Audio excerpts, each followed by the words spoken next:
You're out here on the street corner hustling sesame flatbreads when some immortal cultivation big shot starts wiping out civilians. This dude's giant hand comes down and obliterates an entire city, leaving nothing but a massive handprint in the ground. You're the only person left alive within 100 miles. Turns out you literally can't die. And you've got this stat allocation system in your head. You can dump points into strength, magic, or luck. Every year you survive, you get 1 stat point. So your plan? Find somewhere to lay low, wait for all these immortals to die off, then come back out and run the world. 2.5 years into your grind, you land a job as a constable in some backwater little town. You live by one rule: always do good deeds. You help fallen women get back on their feet, hook them up as top performers at the local parlor. You even pick up stray dogs off the street and take them out for all you can eat. Because of all that, you win Best Constable 2 years straight. Just when you think this peaceful life is gonna keep rolling, the Imperial Court sends recruiters to conscript soldiers. And guess who's first on the list? You constables. Because y'all eat government food, you're in decent shape, and you've had some training. Just when you think there's no way out, you get exempted from military service, thanks to those 2 consecutive Best Constable awards. You're about to say, good things come to good people, when a local military officer shows up looking dead serious. You think he's here to cause problems? But nope. He wants you to look after his 15-year-old daughter. He's about to ship off to the front lines, and he's heard you're out here doing good every day. He thinks you're someone he can trust, so he offers to leave you a fat stack of cash, and just asks you to take care of his girl. You don't overthink it. You say yes on the spot. Next thing you know, you're standing at the officer's front door. You knock twice and call out, "Cheyenne, you home?" Suddenly, you hear quick footsteps rushing inside. A girl peeks out and timidly goes, "Hi, Bro Shen." You smile and say, "I'll be looking after you from now on." Your dad told you, right? Cheyenne gives a shy little nod. You go, "All right, I'll go grab my clothes and bedding and move in." Cheyenne freezes. Her face goes red and she waves her hands. "No, no, no! This is way too fast! Besides, I'm not even of age yet. I know you're a good guy, Bro Shen, but let me just turn you down on this one." You're a little thrown off by this out-of-nowhere rejection. She clearly misunderstood. You laugh it off. "I live right down the street, 3 houses down. Need anything? Just come find me." Then you help her tidy up the house and take her out to stock up on supplies. A few days later, the girl starts warming up to you. You start teaching her math and science whenever you've got time. Under your guidance, Xiayan's whole world opens up. On top of that, you start dumping all your stat points into strength. You do little magic tricks for Xiayan, like crushing rocks into dust with your bare hand. Life is quiet and honestly pretty fun. Time keeps ticking along. And while the town itself stays out of the war, something in the shadows has quietly set its sights on Xiayan. You've heard that a gang of bandits has been holed up near Fixie Town. Lately, they've been robbing and killing people left and right. You've gone up the mountain to hunt them down multiple times, but turned up nothing. With the bandits still out there, the whole town is starting to live in fear. One night, you're out on your usual patrol, not knowing some guy at the edge of town is sneaking a group of strangers inside. These guys follow him in fast, slip into town, and head straight for Xiayan's place. The guide knocks on the door. "Little Xia! Little Xia! It's me, Wang the blacksmith. It's urgent, open up." But Xiayan doesn't open the door. She quietly moves toward the underground passage you left for her. Just as Wang the blacksmith is about to shout again, the other guys get impatient. They bust the lock and push their way into Xiayan's room. Xiayan hears the commotion outside and tenses up. Their footsteps press in like a blade, right up against her chest, squeezing every breath out of her. And right at that critical moment, a loud voice cuts through the air. "Hey, what do you all think you're doing?" You're standing there with your lantern staring down this whole crew. These are clearly the same bandits you've been trying to catch. And Wang the blacksmith? The town's inside man. The bandits see you're alone and just start cracking up. The ringleader goes, "What are you trying to do? Walk right into a trap. Tell you what, kowtow a few times, and we'll let you walk away with your life." You don't say a word. You just raise your sword and point it at the whole group. You've got 10 seconds. Anyone still holding a weapon gets put down. They don't flinch. If anything, they laugh even harder. The ringleader grabs his blade and charges straight at you. You don't even dodge. You just reach out and grab the blade with your bare hand. Cracks spread across the entire blade, and a split second later, it shatters into dust and drops to the ground. Dead silence. The bandits just stare at the shattered blade, frozen. One of them, a sharp-looking strategist type, steps forward. "We're just wounded soldiers who fled the battlefield. No offense intended. We've got plenty of money on us, it's all yours. Just spare our lives." You don't say a thing. You just casually run your sword through the ringleader. Then you smile. "Let me introduce myself. Name's Shen Qianqiu. 4-time best constable of this town. Now let me send y'all to your next life." The bandits know they can't run. They all rush you at once. But in under 10 minutes, you're the only one still standing. Xiayan witnesses all of it and is completely blown away. Next morning, the townspeople see the bandits laid out in a neat row in front of Xiayan's door. Jaws drop. Gossip erupts. You get promoted to head constable on the spot. You also hear through the grapevine that one of the bandits has a brother who joined an immortal sect. He might come looking for revenge in a few decades. But you're not sweating it. A few decades from now, who even knows who's gonna beat who? Over the next few years, once you max strength out at 10, you make a surprising call. You throw 1 point into luck. You just wanted to test it out. But suddenly every random rock you pick up off the street has a gold nugget inside. Meanwhile, Xiayan has grown into a full-on young woman. Plenty of guys in town have come knocking to ask for her hand, but Xiayan keeps turning them all down. She's also become way more attached to you, always coming over to your place. And even though you're supposedly in your 30s, you haven't aged a day, still looking just as fresh as the day you met.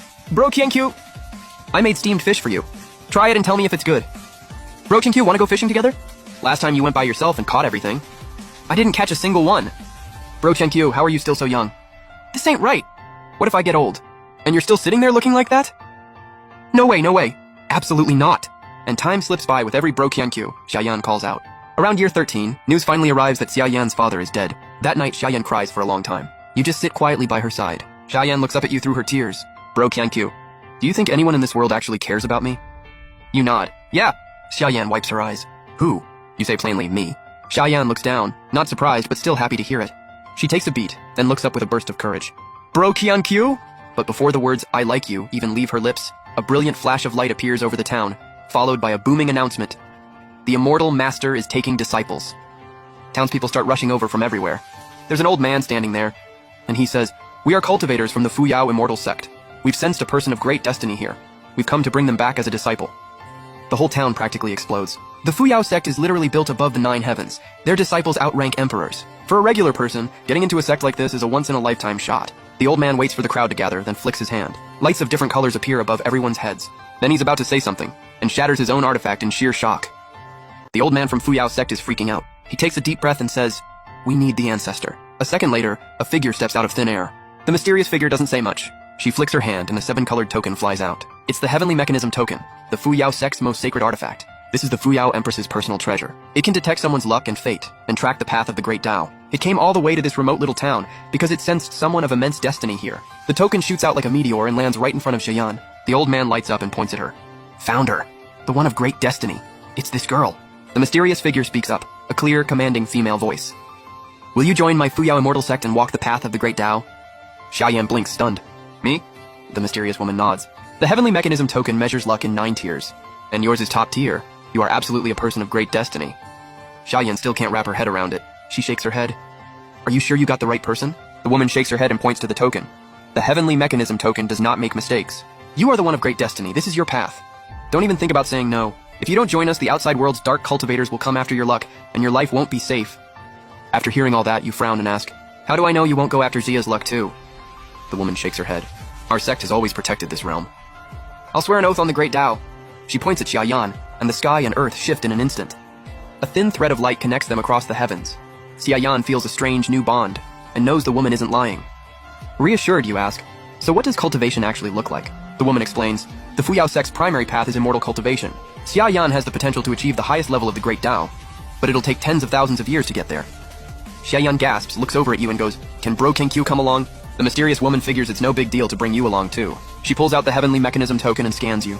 The token flares up with a strange glow. The woman's cool composure cracks, because you have 0 luck energy. See, every cultivator throughout history has had some luck energy in their body. The more you have, the higher you can climb on the Great Tao. But there's a rare exception. People with 0 luck energy. There are only 2 explanations for that. 1. You're a reincarnated powerhouse from beyond. Someone who surpassed the Emperor level, capable of erasing anything with a flick of the wrist. But those types are universally feared across the heavens. Do not approach. 2. You're just a person with no root.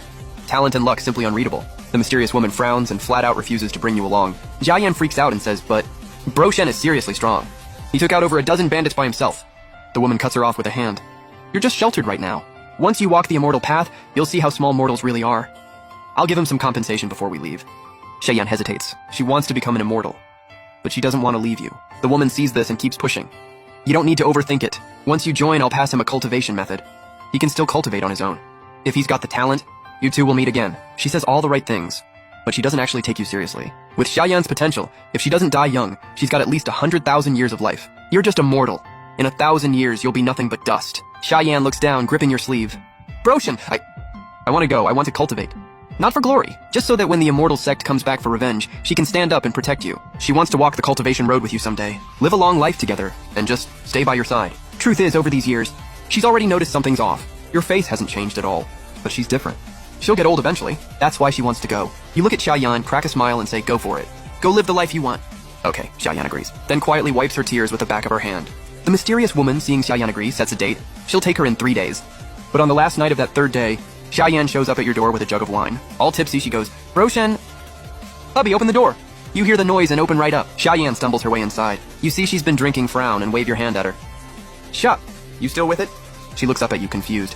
Bro Shen, why do you have 2 heads right now? You blink. Sha, you're drunk. Go back to your room. She completely ignores you. She leans her head on your shoulder. Nah, I'm not drunk. I'm just a little dizzy. You're looking at her all red-faced and tipsy, just about to go get her some sober-up soup. But she grabs your sleeve tight. Don't go. Bro Shen, don't leave me. You sigh and give in. The two of you make your way over to the bed. Xiaoyan sits there, cheeks flushed, looking at you. Bro Shen, do you believe in drunk honesty? You scratch your head looking a little pained. Xia, you're drunk. But she pushes you down onto the bed, tears running down her face, stubborn as ever. No, I'm not. I'm not drunk. I like you. Bro Shen, I don't even know when it started. Maybe spring. Maybe summer. Maybe it grew over time. Maybe it was love at first sight. But I like you. I really do. You sit with it for a moment. You know a drunk person couldn't say that. You quietly pull her close. And Xiaoyan keeps going. Maybe if this cultivation thing never came up, I never would have said it. I've always thought you were on another level, bro. Like you're not from the same world as me. I keep thinking, you're probably never gonna age. And I'm just gonna turn into a little old lady day by day. Every time I think about that, it breaks my heart. You watch Xiaoyan wipe the corner of her eye. Then she grins. But this cultivation chance gave me a way out. I want to stay by your side longer, bro. Go see everything this world has to offer, together. So it's a deal, okay? You look at her smiling like she's the brightest thing in the room and you nod hard. Yeah, it's a deal. When the third day comes, Xiaoyan gets taken away by the Fuyao sect before she can even say goodbye. The old man from before eventually tracks you down. He's got straight up disdain in his eyes. He goes, artifact or cultivation manual, pick one. I'll give you top tier. Should be more than enough for a mortal like you. You don't care. Sure, you can't take him right now, but stall for a few hundred years and you'll be farming him for gold coins. No hesitation. You ask for a cultivation manual that burns lifespan in exchange for power. The old man doesn't get it, but he tosses you a damaged copy of the tortoise breath technique, plus 2 foundation pills, and bounces. You crack open the manual and the very first page hits you with a line. 30,000 years of lifespan to reach quasi-saint, 300,000 years to become unmatched. You scratch your head. Isn't this a foundation level technique? But you don't overthink it. You just start cultivating. In the blink of an eye, 10 years had passed since Xiaoyan left. Your face hadn't changed one bit. The townspeople just figured you'd scored some immortal technique from a celestial being and extended your lifespan. But slowly, people started showing up at your door looking to learn those techniques. And just like that, word spread. There was an immortal living in this small town, and everyone within 100 miles had heard about it. Over the past 10 years, you'd been evenly splitting your stat points between strength and luck. You were sitting at strength 20 and luck 6. And you realized your strength had reached a terrifying level, like mountain-crushing, river-splitting levels. Luck, on the other hand, hadn't changed much. You just noticed you kept finding more money on the ground. Then one day, just as you were heading out for a stroll, the system pinged. Luck activated. Turtle Breath Art has evolved into Grand Turtle Breath Art. You just stood there, rubbing your head. No way that just happened. You pulled up the new technique, and the biggest difference from the old one was immediately obvious. 4 big glowing words at the bottom. Nascent Soul Technique. The whole thing burned lifespan to fuel cultivation, and it was way faster than before. You gave the system a mental thumbs up. This new technique was literally made for you. As the days went on, more and more people came looking to be your disciple. Young masters whose clans had been wiped out, seeking revenge through cultivation. And clan kids who'd been dumped and wanted payback on their exes' families. You turned every single one of them down. Just when you thought the quiet life would keep going, a shady group of strangers showed up and started scheming against you in the town tavern. They were a crew of wandering martial artists who'd just rolled into town. One guy in a bamboo hat spoke first. Word is, the town chief here is some kind of immortal. Face hasn't aged in over 20 years. And apparently some woman close to him got taken up to the celestial realm. Someone cut in. Then why wasn't he taken with her? The bamboo hat guy scoffed. Probably just not talented enough. The immortal didn't want him. That's exactly what I was gonna say. This immortal title is all hype and no substance. Dude's got no real skills. Pure clout chasing. Then he started hyping up the other martial artists around him to launch a test attack on you. The next day, 2 rival groups got into it on the street. Since they were all high-level fighters, the local authorities immediately asked you to go handle it. You spotted a little girl, maybe 5 or 6 years old, trapped and panicking in the middle of the street. The 2 groups had already started fighting, and she was about to get slashed. Then a massive wave of pressure started bearing down on the entire area. You looked at the fighters, furrowed your brow, didn't even bother with them, and walked straight to the little girl. You smiled and said, "Hey, go home, you're safe." The girl immediately nodded. She turned and bolted. You watched her disappear into the distance, and your expression went cold. You turned to the group and said, "You know I'm a patient guy. Pay for the damage and walk away right now and I'll let you off." Before you even finished, the lead fighter just shook his head. "We'll pay for the damage, but beef between martial artists? That gets settled right here, right now. Otherwise our guys become a laughingstock." You just smiled. This isn't the martial world, and I don't care who you're backed by. You want to test me? Then be ready to pay the price. The leader's face shifted.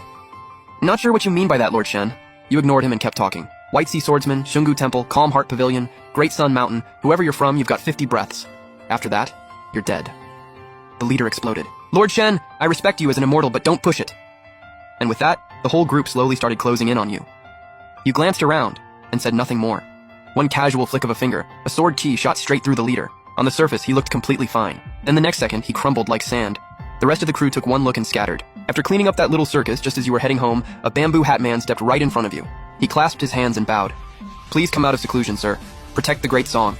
You sized him up and immediately put it together. This whole test had been his doing. Then he started explaining. Turns out the region was under the Great Song Dynasty, and they were being invaded. He was hoping you, as an immortal, could step in and deal with the enemy. You didn't say yes. Instead you asked, "Are there no other immortals?" He shook his head. In the lower realm, you're the only one. There's one other, but they're in closed-door cultivation. Before he even finished, you stopped him. Lower realm? He was a little thrown off that you had no idea, but he explained anyway. This world is the lower realm. It's where mortals live. Above it is the celestial realm, where true immortals dwell. They don't come down here without a serious reason. The last time one did was when they came to this town looking for a disciple. You frowned. So there's no mass destruction events caused by immortals? He thought about it for a while and slowly shook his head.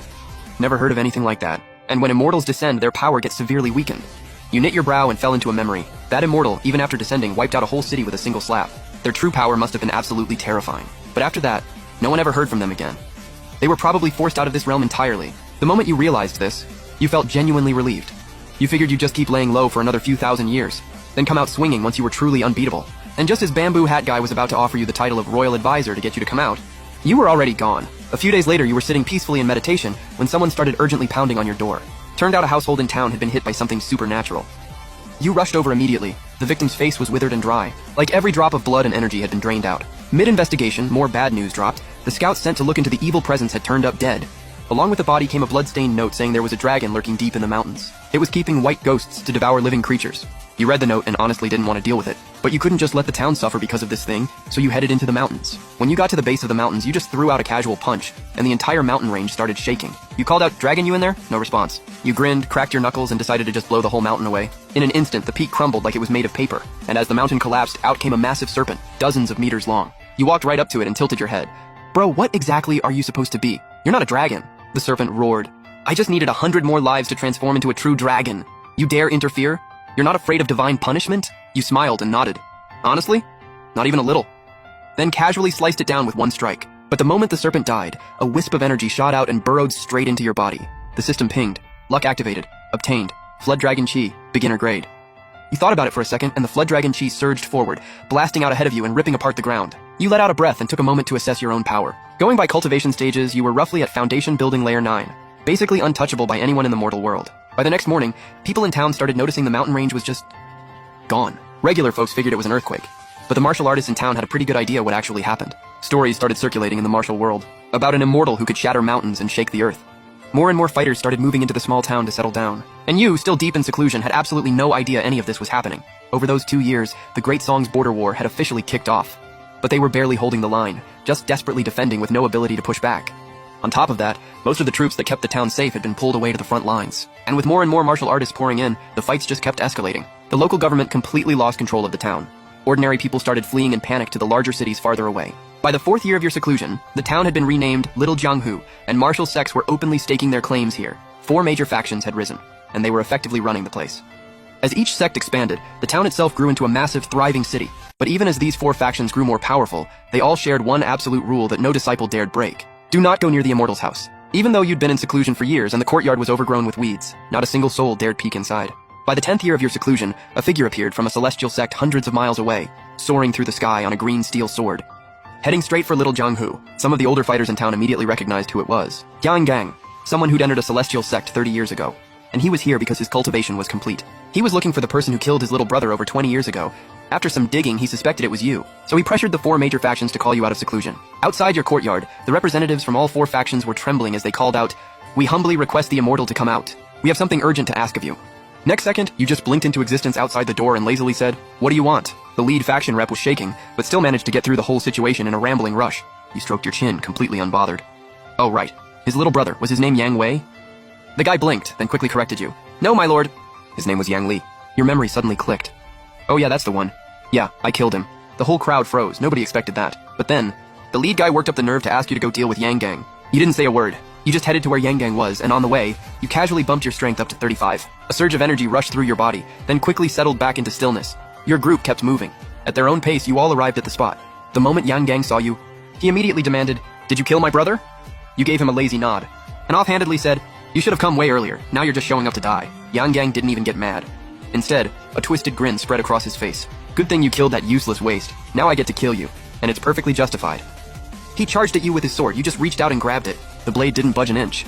The crowd watching couldn't believe what they were seeing. You smirked. "This is all the strength you've got and you think you can use a sword?" Then casually pointed one finger. A burst of sword chi launched Yang Gang flying. Yang Gang's face went dark. He gritted his teeth. "You forced my hand." He threw both hands into a seal, and the next moment, a glowing blue celestial sword burst out of thin air.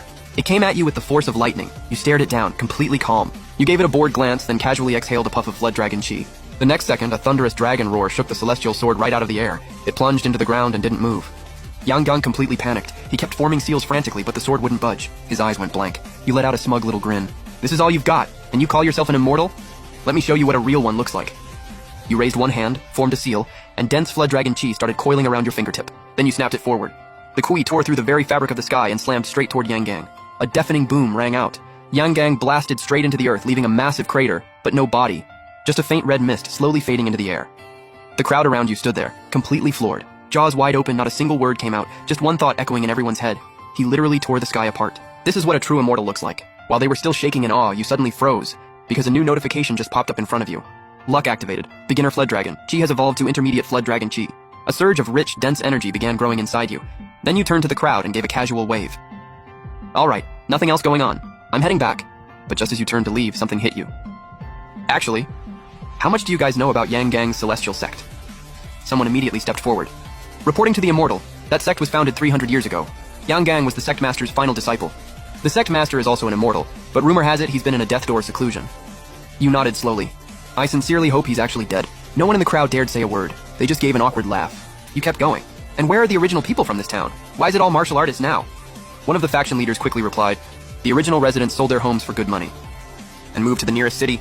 You nodded, then said almost to yourself, I like this town the way it was, then walked back into your rundown little courtyard.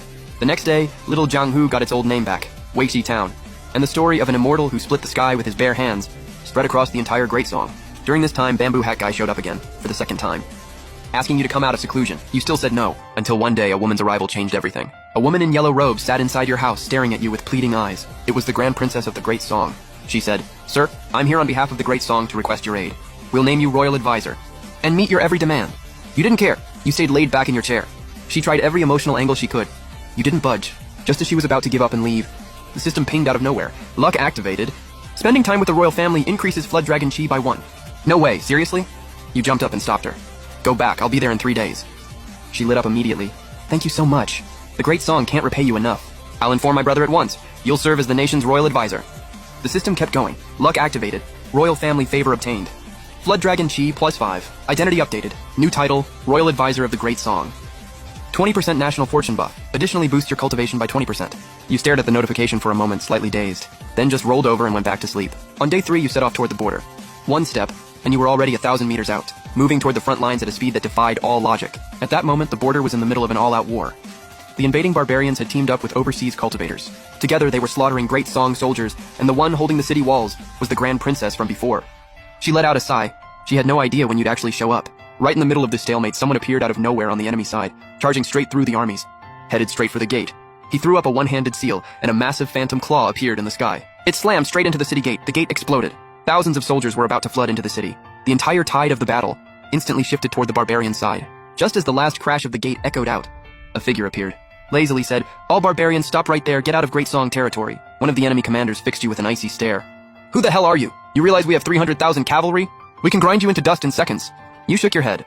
Not some rando. You can call me the Royal Advisor of the Great Song. The moment you said it, the Great Song soldiers defending the walls erupted. The Immortal's here. The Royal Advisor has arrived. The chants thundered through the entire formation. Morale shot straight through the roof. The low, broken energy from moments ago flipped completely. The barbarians couldn't just brush this off anymore. They chose to charge. 300,000 cavalry came roaring straight at you. The ground shook. The sky trembled. Just you, standing alone at the very front. But in the next instant, your eyes were full of nothing but contempt. You raised one hand, Flood Dragon Chi began to stir, and you grabbed forward. In a single motion, nearly 10,000 cavalry were wiped out like they'd been erased. As the dust settled, you walked out calm and easy. 300,000? Even 3 million wouldn't be enough. The surviving cavalry finally broke. Fear crept in. Most of them were ready to turn around and run, but one person stepped forward. The same guy who'd blown open the city gate, Wuja Tiemu. He glared at you, seething. Damn Song dogs, we're falling back today. But in 30 years, I'm taking your head. You just laughed. 30 years? Right then and there, you decided.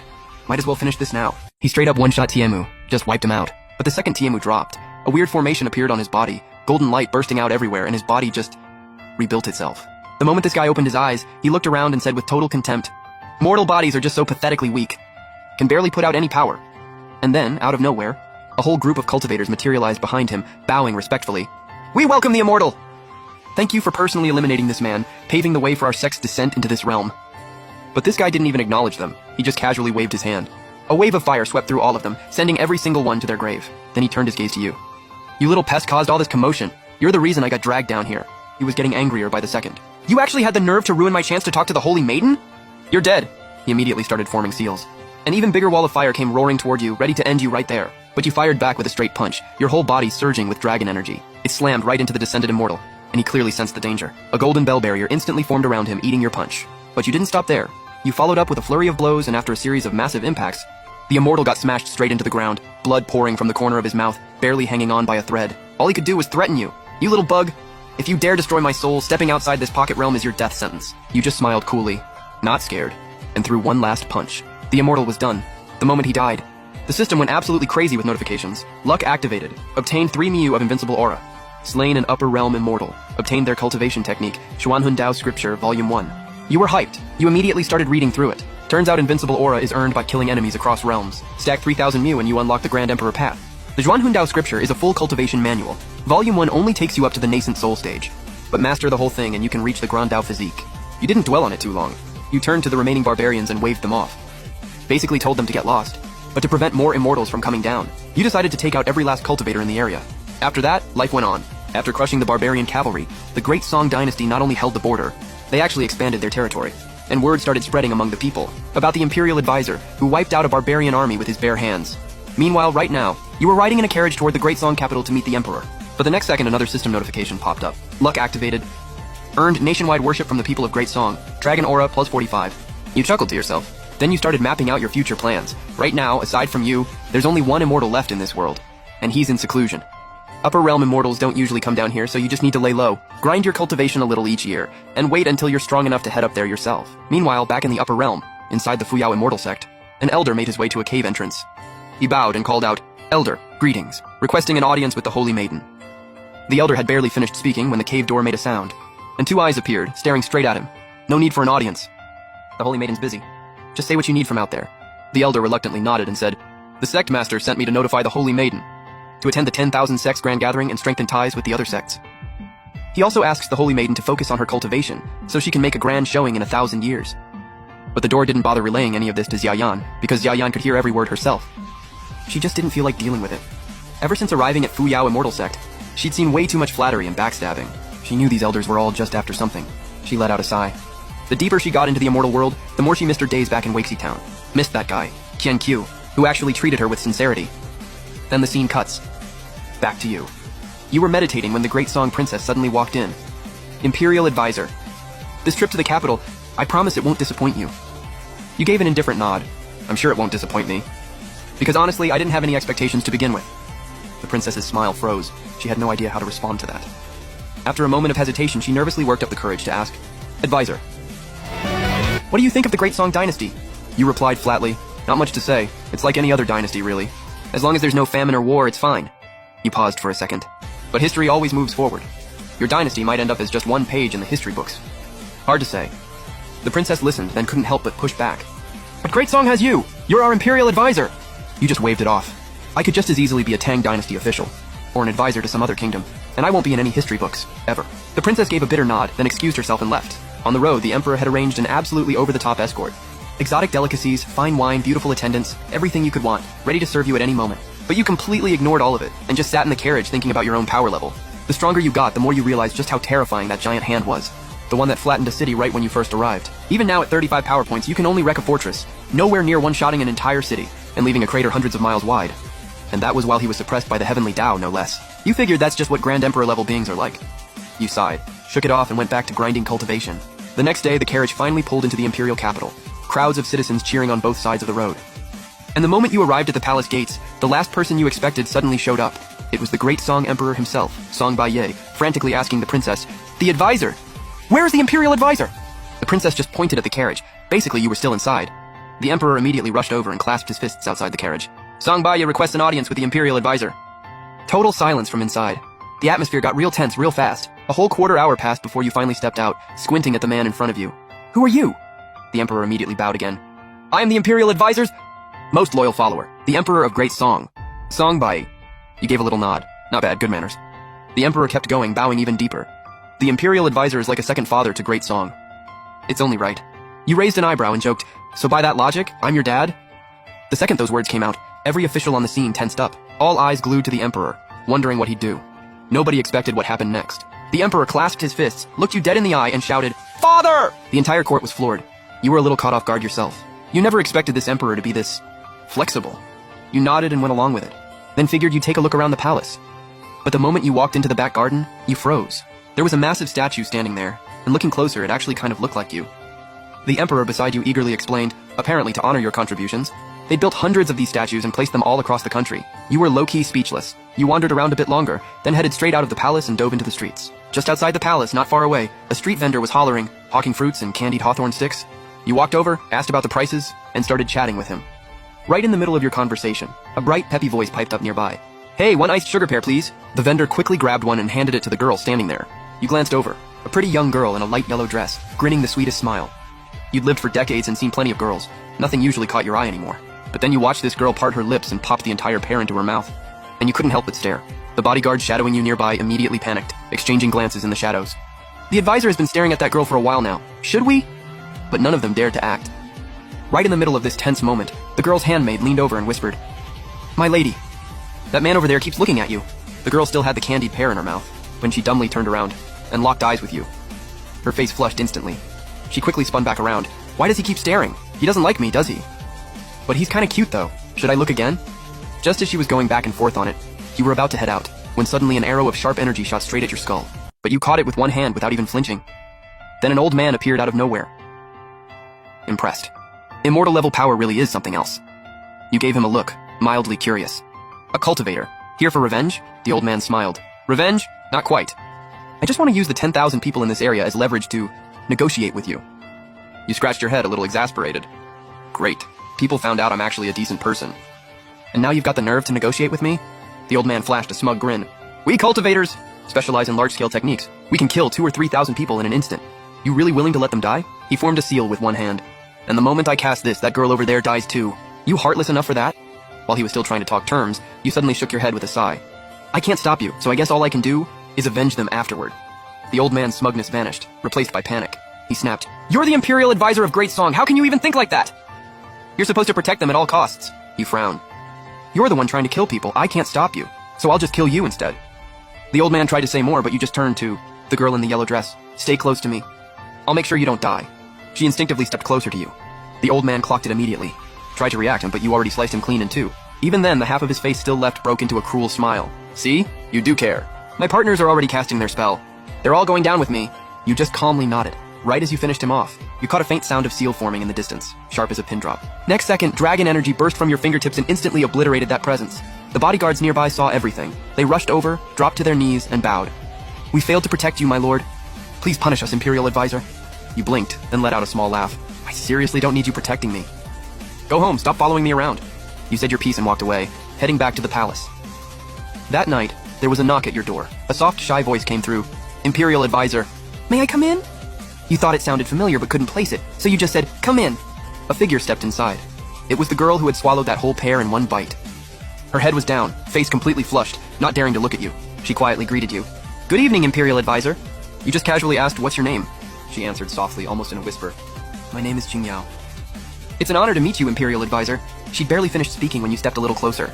Then, looking genuinely curious, you asked, "Earlier today, when you bought that candied hawthorn, you popped the whole pear in one bite, didn't you?" She nodded, embarrassed. Her face went even redder. You grinned, just a little devious. "Impressive. Because I actually have a favor I need from you. Something I've always wanted to try." Qing Yao looked at you with wide eyes, clearly confused, sensing there was something more behind what you said. Then you kept going. "This thing, no man could possibly say no to," and you kept inching closer and closer to Qing Yao. She started to panic, face burning as you kept closing the distance. Then you stopped and smiled. "Can you eat a whole roast pig in 3 bites? Can you eat a whole roast pig in 3 bites? Qing Yao was stunned, staring at the roast pig that had just appeared in your hands, barely believing what she was seeing. But she went ahead and started eating anyway. Didn't even need 3 bites. She finished it in 2. You looked at her, cheeks stuffed to the brim, and couldn't help but laugh. Then you asked, "So why'd you come here anyway?" Qing Yao lowered her head and said quietly, "My father sent me. He said the Imperial Advisor had taken a liking to me and asked me to come serve you." After saying that, her face went absolutely crimson. She couldn't even bring herself to look up at you. You nodded and agreed. "True, I did take a liking to you. I mean, 2 bites for a whole roast pig? That tells me my taste is solid." That said, you didn't actually have her serve you. Instead, you pulled out a chessboard and challenged her to a game. But every single time Qingyao was about to win, you'd pull some excuse to stop her. The girl just laughed helplessly, thinking it was wild that the legendary Imperial Advisor played chess like a sore loser. You played the whole night. By the end, Qingyao was basically in tears. And she finally pulled out her last resort, acting cute. She pouted, "Imperial Advisor, can you just let me win one round?" You shook your head. In any competitive game, once you start letting people win, it stops being fun. Qingyao actually thought about it and nodded. She looked at you. You're right, it's not fun. You paused for a second. Then you quietly muttered to yourself, "She's so cute though. If I punched her, she'd probably cry for a really long time." Qingyao frantically wiped the tears forming in her eyes, glared at you with all the seriousness she could muster. "Please, for the love of everything, and spare me." Time passed, just teasing this little girl. A year into living in the palace, you found yourself wandering around again with nothing to do. But barely a few steps in, Song Baiya popped up again out of nowhere. He grinned and greeted you. "Father, I've already ordered every city in Great Song to build statues of you. For the people to bow to every year. Just pick a date." You blinked. "I'm not a wishing machine. Why are people bowing to me?" Song Baiya quickly explained. "You single-handedly drove back the barbarians and protected all of Great Song. You're basically a guardian deity. The people's worship is only right." Honestly, all the flattery left you a little flustered, so you just told him to handle it however he wanted. But once Song Baiya had it all set up, you were in the middle of closed-door cultivation when a notification suddenly pinged. Luck activated. "Annual Imperial Advisor Day. Nationwide worship complete. Dragon Aura. Progress. 100%. You lit up immediately. Getting stronger while doing literally nothing? This is insane. And just like that, your Dragon Aura evolved into Linglong Aura. You skimmed the description, and just as you were about to test it out, a bright voice rang out. "Qiangqiu Gege! The board's all set up. Come play another round." It was Qingyao. She'd officially become your personal attendant by now, and after a year together, the two of you had gotten pretty close. She'd taken to calling you Qiangqiu Gege, and the moment you heard her call out, you just casually shuffled back inside to play chess. A few days later, you took Qingyao and left the palace. Out in the open fields, Qingyao stood there looking nervous, holding a big kite in her hands, and asked you worriedly, "Qiangqiu Gege, what if the kite doesn't fly?" You smiled. "It'll fly. Just run a couple steps and it'll go up." She took off running the second you said that. She kept trying and trying, but the kite just wouldn't take off. She finally stopped and complained, "Qiangqiu Gege, this kite won't fly." But the second she said that, a gust of wind hit out of nowhere, blowing through her hair and lifting the kite right up into the air. Qingyao got so excited she turned and yelled at you, "Qiangqiu Gege, the kite's flying!" You smiled and nodded. The wind was really strong today, and the kite climbed high. Qingyao looked over at you with a big smile. "Qiangqiu Gege, can we fly kites together again next time?" You looked at her and smiled. "Sure," but you didn't say when next time would be. Life always comes with goodbyes, and with a lifespan that never ends, you knew you shouldn't get too attached to anyone. It wouldn't be good for either of you. Time flew by. Before you knew it, it was your third year in the palace, the dead of a snowy winter. You got up without any rush, and in the white blanketed silence, slipped out of the palace without a sound. Next door, Qingyao woke up and started knocking on your door. "Qiangqiu Gege, get up! Qiangqiu Gege, stop sleeping in!" But nobody answered. She went in and found everything exactly as you'd left it. All your stuff was still there. You just weren't. She frantically called out your name, but no matter how many times she called, there was nothing. Eventually, she found a single page, a farewell letter, you'd written asking her to check outside. She walked out in tears, and about 10 meters away sat a lopsided little snowman, a broom sticking out of it like it was waving goodbye. Qingyao waved back through her tears, and then with a thud, the snowman collapsed, revealing a book hidden inside, the Xuanhun Dao scripture. Half a month later, the news that the Imperial Advisor had left the palace couldn't be contained anymore. It spread everywhere. Officials across every province started getting anxious, all of them plotting how to get on your good side if they ever ran into you. And the martial world, with you gone, started stirring again, wilder than ever. 8 years later, the martial world kicked off a brand new round of voting for the top 10 fighters. And to top it off, they launched the Grand Martial Arts Tournament. Everyone started flooding toward the host city. But you? You're just chilling by the river, lazily yawning away. A middle-aged dude nearby noticed and called out to you. "Hey bro, why haven't you taken the boat out yet? It's almost noon." "Good business is coming your way." You just shook your head. "I'm not here to make money, I just want to row." Seeing how unbothered you are, the guy sighed and kept going. "Dude, you've been here 2 years. Go make some money, find yourself a wife." But you just laughed it off. "I'll just wait for her to come find me." The guy cracked up and didn't push it any further, just walked away. You headed back inside the boat. The Great Turtle Breath technique was close to completion, and you'd been feeling lazier than ever. You pulled up your stats panel and checked your spirit dragon energy. The offerings from worshippers were getting smaller and smaller. At this rate, it'd take 200 or 300 years just to max it out. But honestly, you didn't really care. For the past 8 years, you'd been dumping all your points into luck. Strength was still sitting at 35. Magic power, 0. But luck had shot all the way up to 13 points. Now fish literally jumped into your boat out in the open water. Just a normal Tuesday for you. Finding money on the side of the road, even easier. But you felt like it still wasn't enough. You knew that with high enough luck, anything was possible. And right while you were checking the panel, people started showing up on the riverbank one by one. They started buzzing and talking among themselves. One guy kicked things off. "So this tournament, who do y'all think is gonna take first place?" Before he even finished, everyone started going back and forth at once. Some said it'd be the legendary swordsman Zuo Feiyang. Others were betting on the court eunuch 9,000 years. Things got pretty heated real quick. But then one question dropped, and the whole crowd went dead silent. "What about that person? You think the Immortal's gonna show up?"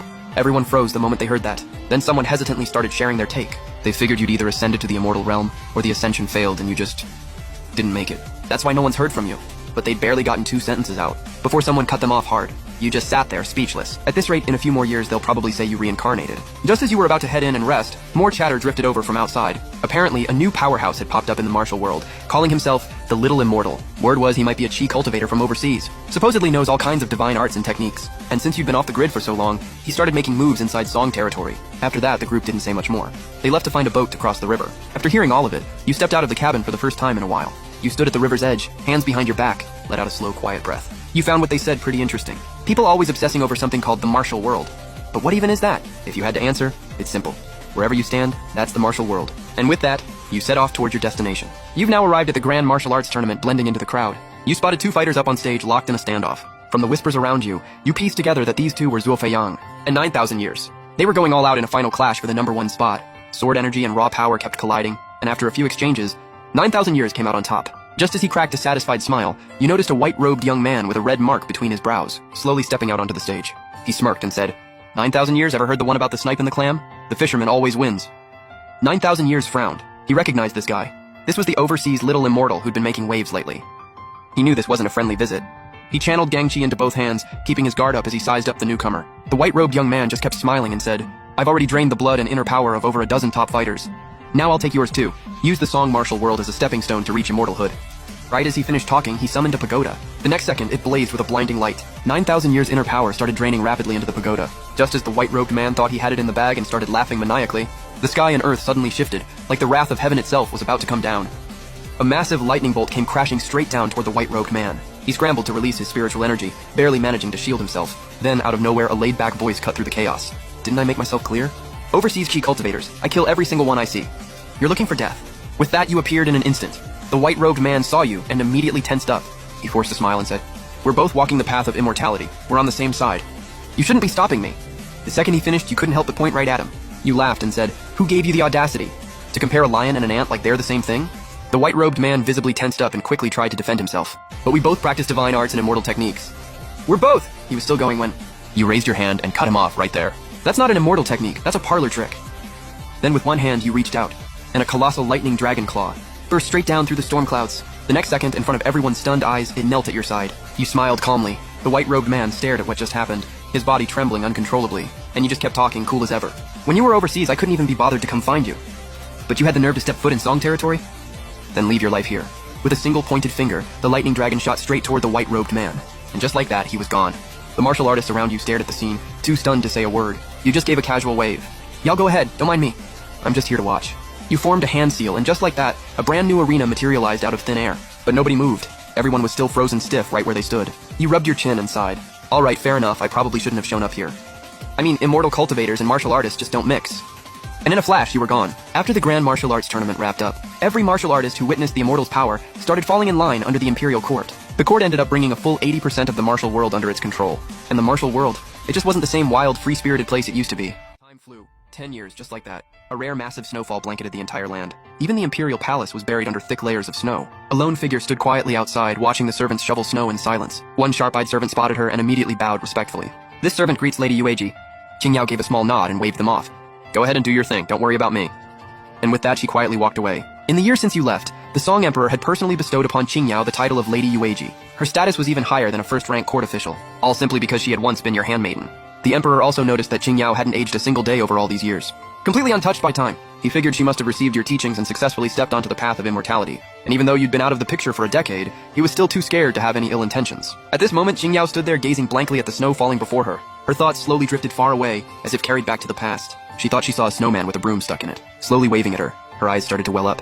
She couldn't help but wonder, what if that wave wasn't a goodbye, but an invitation to come along? She missed you. Tears began streaming down her face, and the longing, just like the snow, wouldn't stop. In the blink of an eye, decades had passed. Early spring had quietly arrived. A lone figure walked through the mountain valley, hoe in hand. Over these years, you'd finally found the life that suited you best. Farming, watching crops ripen and fruit trees grow tall. It gave you a whole new understanding of time. And whenever you had downtime, you'd mess around with strange plants, just to keep things interesting. On top of that, you'd pushed your luck all the way to 40 points and unlocked a hidden achievement, Lucky 1. The effect, lucky boost on major events. And on small things, absolute guaranteed luck. Your attacks also became way more likely to land critical hits. On top of that, while training in the Xuanhun Dao scripture, you came across an interesting technique. It was called Netherworld Deadlock. The effect, drag any cultivator below the grand completion stage into a pocket dimension and force a one-on-one duel. And you'd gain 30% of their power as a boost on top of that. Pretty busted skill, but then, one day, you stepped outside ready to do your usual farming, when a sprouting fruit tree right in front of you caught your eye. Staring at the new little fruit growing there, something just clicked in your head. You entered a state of enlightenment. Time rushed by. You sat there in place for decades without even realizing it. Then one day, someone cut the tree down, and just like that, you snapped back to reality. Turned out it was just an ordinary woodcutter. He gave you a heads up that there were dangerous beasts in the mountains, then packed up his wood and left. Right then, the system notification chimed in. Powered by luck, you've gained insight into time. You've obtained beginner time comprehension. You scratched your head, a little confused, not quite sure what you'd even figured out. But the next second, you spotted a flower in full bloom, and a new idea hit you out of nowhere. Your eyes lit up with a flash of white light, and the blooming flower right in front of you instantly began to wither. Within just a few breaths, it had completely dissolved. You had a pretty solid grasp of how to use it now. No more overthinking. You started making your way leisurely down the mountain. On the way down, you poured points into strength, pushing it all the way to 85. More than doubled. The sudden power spike was intense. It took leveling a few mountains before you finally got your strength under control. Meanwhile, back at the Imperial Palace, Qingyao was tending to the flowers she'd planted in the garden. After a simple watering, she zoned out and started staring into space. By normal human standards, she'd be a grandmother by now. But after training in the Xuanhun Dao scripture, she still looked like an 18-year-old. And her cultivation had been skyrocketing throughout all these years. Just as she was lost in thought, a voice laced with a smile suddenly drifted over. Penny for your thoughts? Qingyao froze the instant she heard it. Her eyes immediately filled with tears as she turned around. A familiar figure was standing there, smiling warmly at her. There you were, right in the middle of the Song Imperial Palace garden, grinning at Qingyao, while the tears on her face just couldn't stop falling. Through her tears, she asked the question she'd been holding in this whole time. Why didn't you take me with you? You just smiled and answered, because I said we'd meet again. Qingyao wiped her tears, then pouted and said, I just didn't think it'd take this long. You smiled softly and tried to comfort her. Qingyao puffed up her cheeks and muttered, by normal people's count, I'd be a grandma by now. You just shook your head with a laugh. To me, you're still the same little girl. Hearing that, Qingyao's mood did a full 180. She was laughing and crying at the same time. Finally, she dried her eyes and asked, so when are you leaving this time? You gave her a quick rundown. You weren't planning on going anywhere this time around. You were here to stay and train. Qingyao blinked, then immediately lit up. But before she could even enjoy the moment, you were already asking about her training progress, so you got the full update. Qingyao had been making insane progress in the Xuanhun Dao scripture. She'd already condensed 50 strands of Xuanhun Qi. You also realized that even though Qingyao's cultivation rank wasn't that high, she hadn't aged at all. And it was because the Xuanhun Dao scripture massively extends one's lifespan. So Qingyao had zero worries about growing old, at least for now. Qingyao beamed, then started showing you around the palace. But the sight of it absolutely terrified the eunuchs nearby. They couldn't wrap their heads around why the noble Lady Yueji was happily tagging along beside you. While they were nervously watching from a distance, someone suddenly appeared. It was the current crown prince of Song. He looked over at you two with a slight frown. Seeing Qingyao's radiant smile and how incredibly young you looked, his mind started racing, and then it hit him all at once. Wait, could this be the Imperial Advisor? He steadied his nerves and stepped forward right away. He clasped his hands respectfully and said, I'm Song Nan, it's an honor to meet you, Imperial Advisor. You glanced over and casually asked, you figured it out, huh? I noticed Lady Yuej seemed pretty happy, so I figured I'd take a shot and come pay my respects, Master. You gave a small nod, then waved your hand and sent him off. As he bowed out, he called Song Baidian over to meet you. Soon enough, the old Song Baidian shuffled up in front of you and respectfully said, Foster father. You looked him over and let out a soft laugh. Long time no see. Song Baidian kept nodding, clearly a little worked up. 50 years, Foster father. 50 years. You let a small smile creep onto your face. Did you actually miss me? That caught Song Baidian off guard. He went quiet for a moment, then answered honestly, not when I was young. But now that I'm old, yeah, I do. Back when Song Baidian was young and hot-headed, sure, he called you foster father. But you were the kind of force that kept the whole world in check. As emperor, that wasn't exactly comfortable for him. But after you disappeared for decades, and as the years caught up with him, his gratitude and longing for you just kept growing. You looked at the sincere old man in front of you and laughed, patting his head. Honestly, I didn't really miss you that much. I'm back now, and I might be staying a good while. Hope that's not a problem. Song Baidian quickly nodded. Of course not. As long as Great Song still stands. You're welcome to stay as long as you like. He bowed out smoothly, and right after you let out a big yawn. You just started thinking about how to form your golden core when Qingyao walked up, eyeing you curiously. She asked, what are you thinking about? And without even thinking, you blurted out, you. Qingyao's cheeks went red in an instant. She got all flustered. I'm literally right here. Why would you need to think about me? You went quiet for a second, glanced at her, and replied, seeing someone makes you think of them. That's just how it works. Qingyao lit up like she just caught you slipping, smiling as she pushed. That's really normal? You paused again, then nodded. Yeah, it really is. And Qingyao smiled even bigger after that. Just like that, 2 months slipped by hanging out and goofing around with Qingyao. Come the 3rd month, you started your core formation session. Sitting inside, spiritual energy gathering all around you, running the Grand Turtle Breath technique to form your core. Back when you were reading through the Xuanhun Dao Zhang, you'd noticed that the type of golden core you form depends on what cultivation method you use. There's the Earth Core, the Human Core, and the Heaven Core. Core formation is insanely dangerous for most people, but your luck stat is off the charts, so everything just fell into place. Half a month later, you'd already done it. But the moment you looked at your golden core, you were honestly a little shook. There was a 7-colored golden core spinning inside you. But the Xuanhun Daozhang said cores only come in 3, 4, or 5 colors. You stared at it for a few seconds, then decided to just let it go. A core is a core, whatever. And you could feel it too. Forming the golden core meant you truly stepped onto the path of cultivation. You could now create your own divine abilities from scratch. You already had a few ideas brewing and wanted to try them out. You stepped out of your room, but the second you opened the door, you found Kyungyao standing outside with a dead serious look on her face. With a candied hawthorn skewer hanging out of her mouth, you gave her a puzzled look. What are you thinking about? The second she heard you, Kyungyao immediately finished the skewer and turned to face you. She mumbled, "You're out." You nodded, then smiled and asked, "What were you even doing out here?" Kyungyao gave a serious nod. "You were forming your golden core." "That's a big deal. I figured I'd stand guard every single day. Make sure nobody bothered you."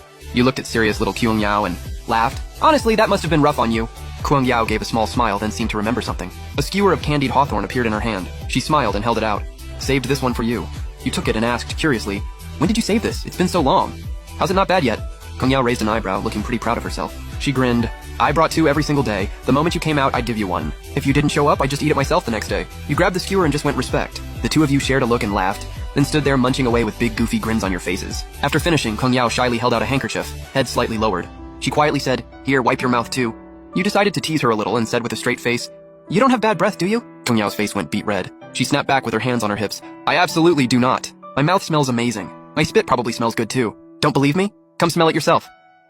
She opened her mouth wide, daring you to check. What she didn't expect was that you actually leaned in. And yeah, there was a light, delicate sweetness.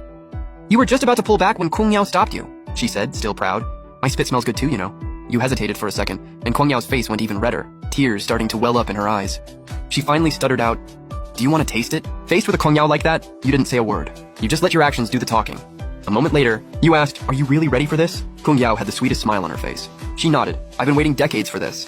You both smiled at each other, and in the days that followed, Kyungyao suddenly decided she wanted to learn swordsmanship. You didn't think twice and started teaching her. But one day, Kyungyao hit you with a question. "Hey Kyenkyu, do you like light yellow dresses?" You didn't answer right away. Instead, you tossed it back. "Well, do you like them?" Kyungyao frowned and thought hard about it for a while, but still couldn't decide. Seeing that, you smiled. "Honestly, I think a light yellow dress would look really good on you." Just like that, Kyungyao stopped frowning and stopped stressing. She smiled and nodded. "Then light yellow is officially my favorite color." Time flew by. Not long after, Emperor Song Baidian passed away. But before he went, he begged you to watch over Great Song. Looking at the old man, you finally agreed. "Natural disasters, I'll handle. Human conflicts, not my problem." Crown Prince Song Nan took the throne and still treated you with total respect, consulting you on state affairs. But after a couple times you told him to figure it out himself. From that day on, a legend was left behind in the cultivation world.